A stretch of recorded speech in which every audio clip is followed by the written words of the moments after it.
O que é necessário para despertar alguém? Um bom choque. No entanto, quando estamos em um sono profundo, um choque não é suficiente. São necessários vários choques por um bom tempo. Nesse caso, é preciso haver alguém que produza esses choques. Se quisermos despertar, precisamos encontrar e contratar alguém que irá continuar a nos proporcionar choques por algum tempo. Mas quem pode fazer isso se todos estão adormecidos? E se essa pessoa também adormecer?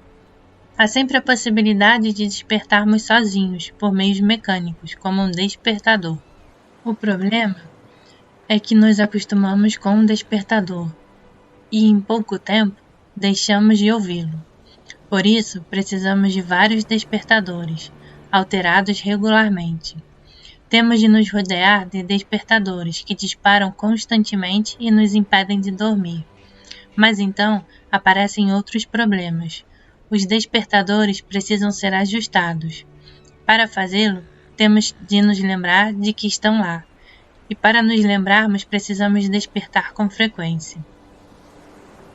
Mesmo assim, acabamos nos acostumando com todos esses despertadores e depois de algum tempo dormimos ainda melhor. Portanto, é necessário obter outros e ativá-los constantemente.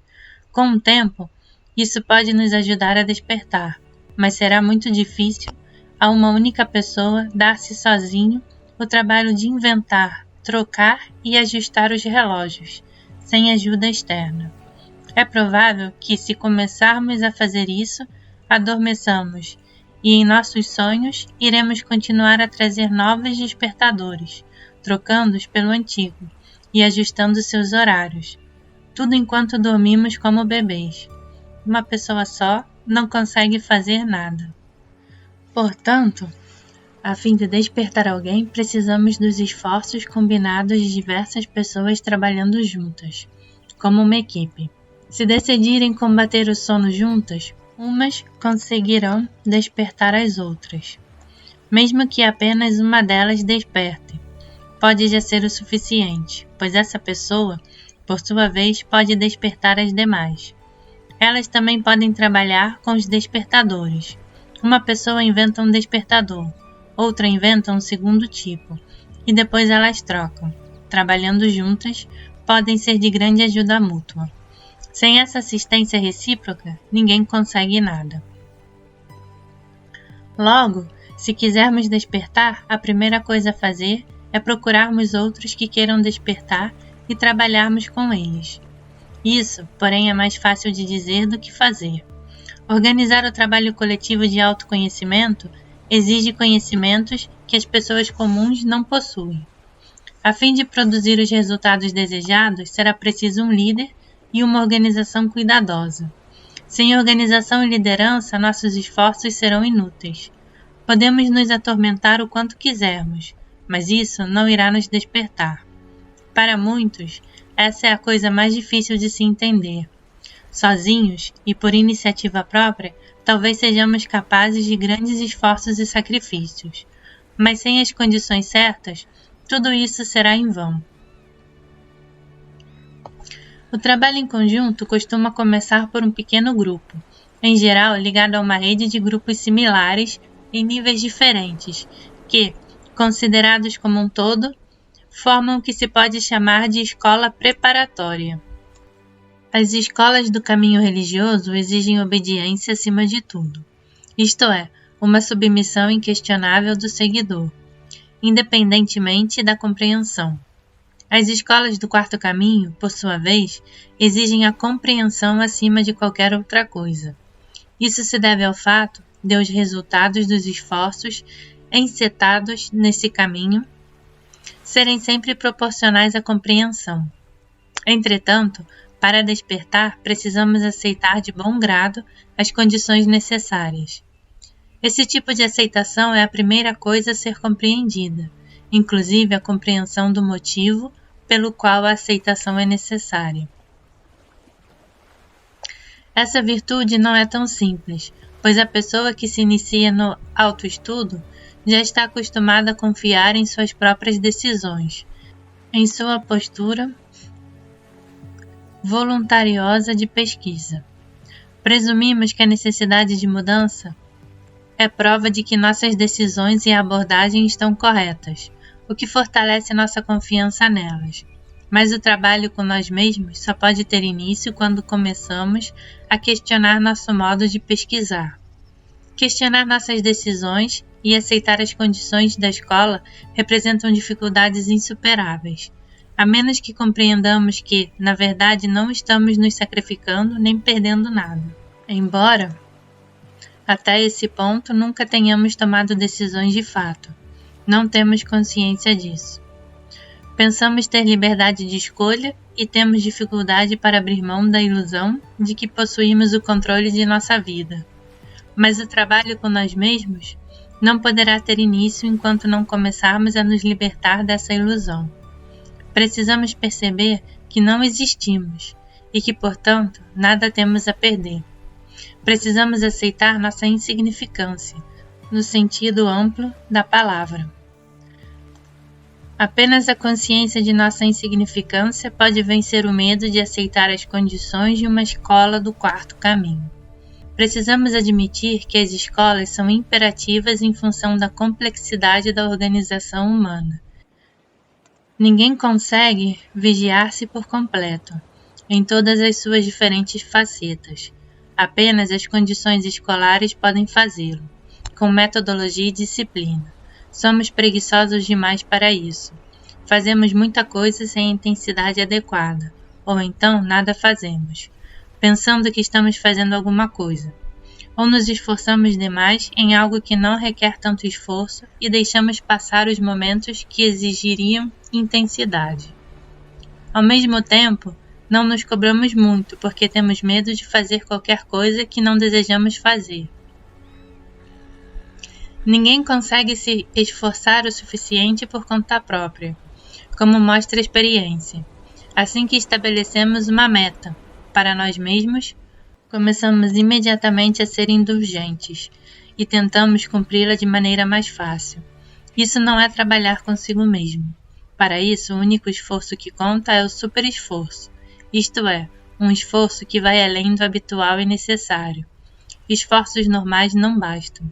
Superesforço significa um esforço além do que seria necessário para realizar nosso propósito.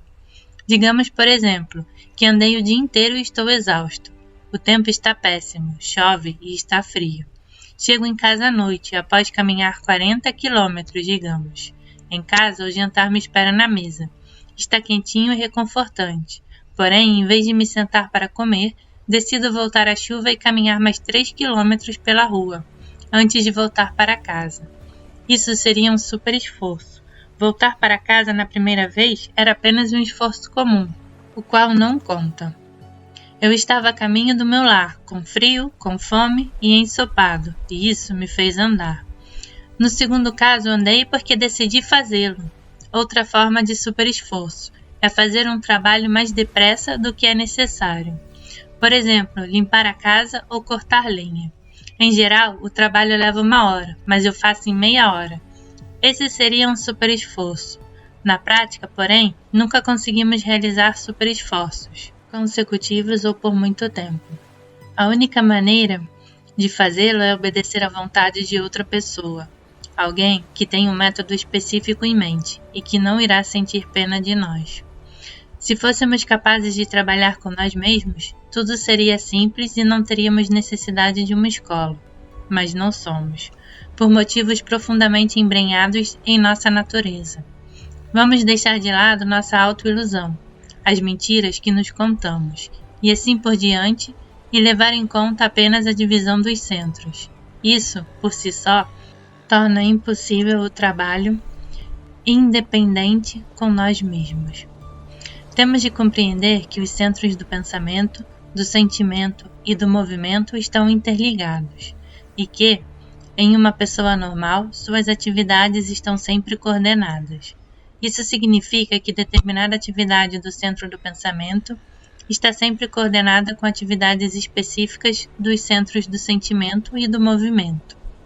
Que determinado tipo de pensamento está inevitavelmente coordenado com certo tipo de sentimento, ou estado mental, e com certo tipo de movimento, ou postura.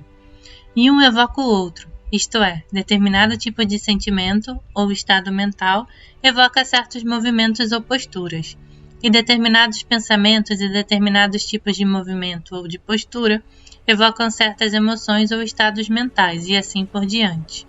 Todas essas coisas são coordenadas, e uma não pode existir sem as outras.